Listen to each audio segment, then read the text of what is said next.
Hello, hello, hello. Good noon.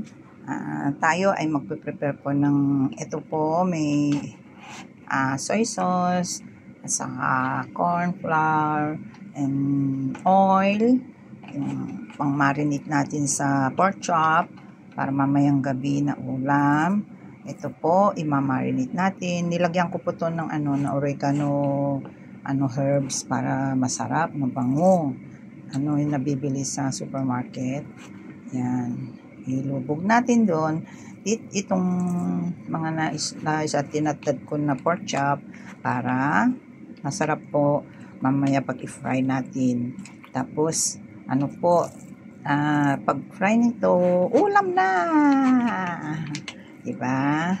Pwede natin din lalagyan ng, 3 colors na vegetable.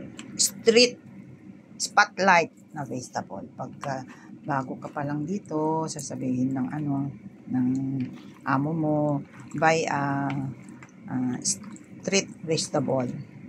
Spotlight vegetable. Ibig sabihin yan yung green, yellow, and red. Yan ang tawag dyan. Spotlight. Stoplight pala, stoplight. Yan, nakakatuwa nga minsan. Maraming hindi nakakuha sa sasabihin ng amo. Alam mo naman dito sa pag OFW ka at may mga bagong tawag ng mga amo na hindi mo nakukuha agad ang sinasabi nila. Kaya ito ay minamasas na ganun para siya, kasi nagluluto pa ako ng kanin. Kaya ito, nalulubog na naman ang kanin ko.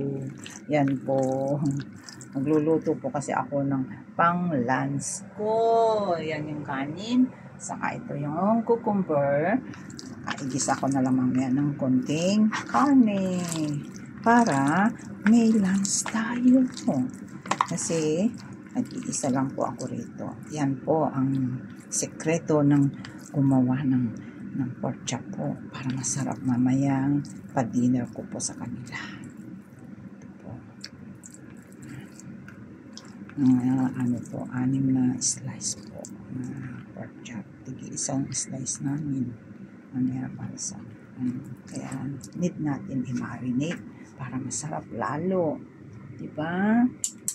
Yan, ganyan ang sekreto po ng magluluto para sa prepare na nga natin ng pang-dinner para pagdating ng mga alaga natin, hindi na tayo sagabal pa sa kanila. Ngayon, tatakpan natin, ilagay natin sa ref.